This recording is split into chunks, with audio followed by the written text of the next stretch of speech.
মৃত ব্যক্তিকে স্বপ্ন দেখলে করণীয় কি, বিশেষ করে মৃত মা বাবার আত্মীয় স্বজনকে দেখলে। এরপর প্রশ্ন হলো, আমার প্রতিবেশী সম্পর্কে জানতে চায় কেউ, তারপরে আমি আমার প্রতিবেশী ভালো খারাপ উভয়টি বললাম, এতে করে কি আমি গীবতকারীর মধ্যে শামিল হব? না, গীবতকারী তো হবেনই না, বরং আপনি একজন ভালো মানুষ। কারণ আপনার কাছে যখন কেউ কারো সম্পর্কে জানতে চাইবে, ধরেন কেউ মেয়ে দিবে, বিয়ে কারো ছেলের সাথে আপনার কাছে এসে জিজ্ঞাসা করলেন, ভাই অমুকের ছেলে অমুককে চিনেন? আপনি বললেন হ্যাঁ চিনি, আমার বাড়ির পাশেই তো তার বাড়ি।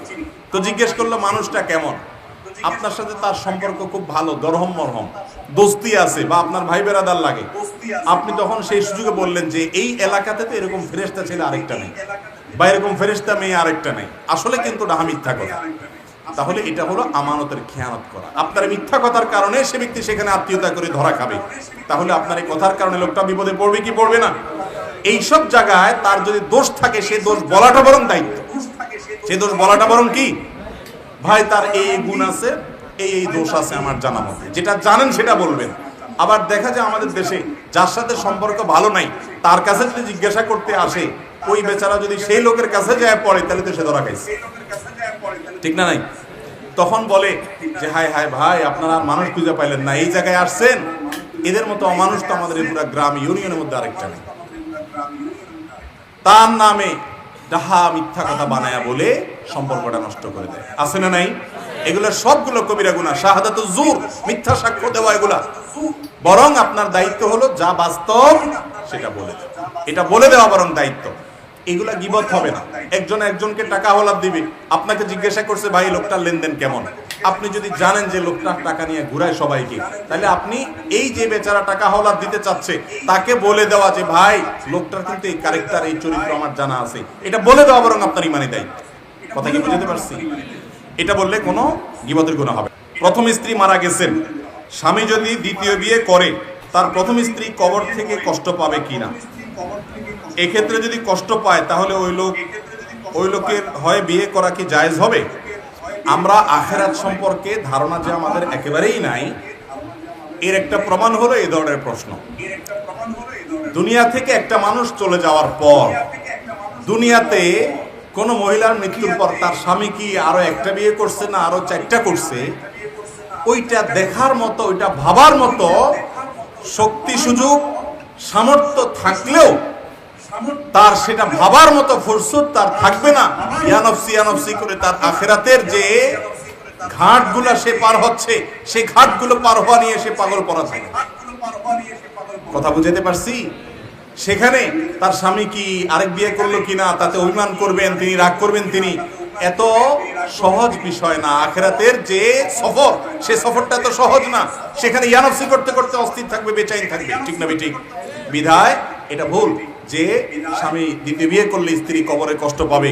আবার কষ্ট পেলে সেটা করা জায়েজ হবে কিনা সেটা আরেক বিষয়। ভাই, স্ত্রী সাধারণত সবসময় চায় যে স্বামী আমার একার থাকুক, আর কাউকে বিয়ে, কিন্তু প্রয়োজন থাকলে শর্ত সাপেক্ষে ইসলাম একাধিক বিয়ের অনুমতি দিয়েছে। বিধায় স্ত্রীর যদি মনে কষ্ট হয়, তারপরেও সেটা কি হবে না, হারাম বা নাজায়েজ হবে। তবে একাধিক বিয়ে জায়েজ হবে ওই ব্যক্তির জন্য যে ব্যক্তি একাধিক স্ত্রীর প্রতি সমতা বজায় রাখতে পারবে। যে ব্যক্তি বিয়ে করে এক বউর দিকে টানবে, আরেক বউর হক নষ্ট করবে, তার জন্য একাধিক বিয়ে করা জায়েজ নাই। এই কনফিডেন্ট নিজের উপরে থাকতে হবে, আত্মবিশ্বাস থাকতে হবে যে আমি এর বাইরে যাব না, অর্থাৎ অসমতা হয় এরকম কোনো আচরণ করব না। মৃত ব্যক্তিকে স্বপ্ন দেখলে করণীয় কি, বিশেষ করে মৃত মা বাবার আত্মীয় স্বজনকে দেখলে। মৃত ব্যক্তিকে যদি স্বপ্ন দেখেন তাহলে কি করবেন? অনেকে বলে মৃত ব্যক্তিকে স্বপ্নে দেখলে কোরআন খতম দিতে হয়, মৃত ব্যক্তিকে স্বপ্নে দেখলে অমুক কাজটা করতে হয়। মূলত আপনার মা বাবা আত্মীয় স্বজন কেউ মারা গেছেন, তাদেরকে আপনি স্বপ্ন দেখলে বিশেষ কোনো কিছু করতে হবে এরকম কোনো নির্দেশ হাদিসে নাই। তবে হ্যাঁ, আপনার যদি মনে হয় আপনার যে মৃত মানুষ আত্মীয় স্বজন যাকে আপনি স্বপ্নে দেখলেন তিনি কষ্টে আছেন, এরকম যদি আপনার কাছে মনে হয়, তাহলে ওই ব্যক্তির তরফ থেকে স্বপ্ন দেখার পরে আপনি আল্লাহর কাছে ক্ষমা প্রার্থনা করবেন, তার জন্য দোয়া করবেন, তার পক্ষ থেকে দান সাদকা করবেন, গরিব দুঃখীকে খাবার দিবেন, টাকা পয়সা দিবেন, যে কোনো ভালো কাজ করবেন। কিন্তু সুনির্দিষ্ট কিছু শর্ত নাই যে দেখলেই আপনাকে কিছু করতে হবে। যদি মনে করেন যে তিনি ভালো আছেন, সুখে আছেন, এরকম ইঙ্গিত বোঝা যায় স্বপ্ন থেকে, তাহলে আল্লাহ শুকর আদায় করবেন। এর বাইরে বিশেষ কোনো করণীয় নাই। ফিতনার এই সময় প্রতিদিন কোনো না কোনো ভাবে জেনা হয়ে যাচ্ছে, বিশেষ করে চোখের জেনা। না চাইলেও এসব জেনা হয়ে যায়। বাঁচার উপায় কি? আমাদের তরুণদের জন্য এই প্রশ্নটি একেবারে প্রাসঙ্গিক। তরুণদের চরিত্রকে আজকাল রক্ষা করা একরকম অসম্ভব হয়ে গেছে, মহা কঠিন হয়ে গেছে। এই কঠিন পরিস্থিতি যারা করেছে, এই মানুষগুলো আমাদের এই সমাজকে, সমাজের তরুণদেরকে ধ্বংসের দ্বার প্রান্তে নিয়ে যেতে চায়। এই জায়গা থেকে বাঁচার জন্য তরুণদের বাবা মাদের দায়িত্ব হলো সন্তানদের বয়স হয়ে গেলে বিয়ে দিতে বিলম্ব না করা। মুরব্বীদের দায়িত্ব হলো ছেলেদের উপযুক্ত হলে, কোন রকম ডাল ভাতের জোগাড় করার মতো হলে সাথে সাথে বিলম্ব না করে তাকে বিয়ে দিবেন। আমার কথা না, নবী করিম সাল্লাল্লাহু আলাইহি ওয়াসাল্লামের কথা। বিয়ে দেরিতে দিলে সমাজ নষ্ট হবে, ফাসাদ হবে, জেনা ব্যভিচার বাড়বে, ইফটিজিং বাড়বে, যুবকরা নষ্ট হবে। এর ক্ষতিটা সবচেয়ে বেশি বাপ মাকেই সাফার করতে হবে। এই জন্য সন্তানদেরকে বিয়ে দেয়াতে বিলম্ব করবেন না, চাচারা ভালো করে শুনে রাখেন। আর যুবকরা বিয়ের জন্য শুধুমাত্র অস্থির হয়ে আমার কাছে প্রশ্ন দিবেন না, টাকা পয়সা রোজগার করেন।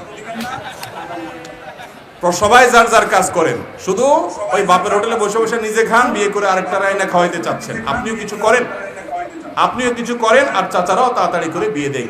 উভয়ের প্রচেষ্টার মাধ্যমে যুবকরা চরিত্র হেফাজত করতে পারবে ইনশাআল্লাহ। ভয়ঙ্কর কিছু কবিরা গুনাহ সম্পর্কে বলুন যার শাস্তি ভয়াবহ। কবিরা গুনাহ যেগুলোর শাস্তি ভয়াবহ, তার মধ্যে সবচেয়ে বড় কবিরা গুনাহ হলো নামাজ ত্যাগ করা। শিরকের পরে সবচেয়ে বড় কবিরা গুনাহ কি? নামাজ ত্যাগ করা, জেনা করা। বিশেষ করে আজকাল তরুণদের জন্য এটা অনেক গুরুত্বপূর্ণ। তারুণ্যকে, যৌবনকালকে জেনা থেকে, হারাম রিলেশন থেকে বাঁচানো এটা অলমোস্ট কঠিন, বরং অসম্ভবের মতো হয়ে গেছে। বিধায় তারা এটা থেকে নিজেকে বাঁচিয়ে রাখতে হবে। অন্যের সম্পদ আত্মসাৎ করা, কারোর হক মেরে খাওয়া, এটা হলো আল্লাহর জমিনে সবচেয়ে ভয়ঙ্কর হারাম কাজগুলোর মধ্যে একটা হারাম কাজ। আল্লাহ রাব্বুল আলামিন আমাদের সবাইকে সব ধরনের হারাম কাজ থেকে, সব ধরনের পাপের কাজ থেকে বেঁচে থাকার তৌফিক দান করুন। অনেক মানুষ আছে যাদেরকে হাজারো ওয়াজ নসিহত, ভালো কথা বললেও তারা আল্লাহর বিধান মানতে চায় না, তারা বিধর্মীদের মধ্যে চলে। এদেরকে কিভাবে দিনের দিকে ফিরাবো? ভাই, আমরা কাউকে দিনের দিকে ফিরানোর কন্ট্রাক্টরই আল্লাহর কাছ থেকে দায়িত্ব নিয়ে আসি নাই। আমাদের কাজ হলো মানুষকে নসিহত করা। কেউ যদি নসিহত না মানে, তার দায়িত্ব কার? তার উপরে।